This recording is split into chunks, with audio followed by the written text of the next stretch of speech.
Hello, welcome to Do It Yourself channel. Today I will show you how to unblock your contact from our phone book in Samsung Galaxy S22 Ultra. To unblock our contact, we have to go to our phone book. So it's here, then we navigate to contacts, and we are looking for the contact that is blocked. The strange guy here is blocked. Let's tap this menu right here. We can see contact is blocked. Here is little symbol.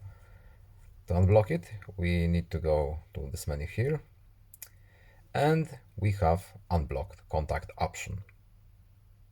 Tap it once and it's unblocked. We can now call them and they can call us again. That's all. I hope this video was helpful to you. Please leave a like and subscribe. Have a nice day and see you in the next video. Goodbye.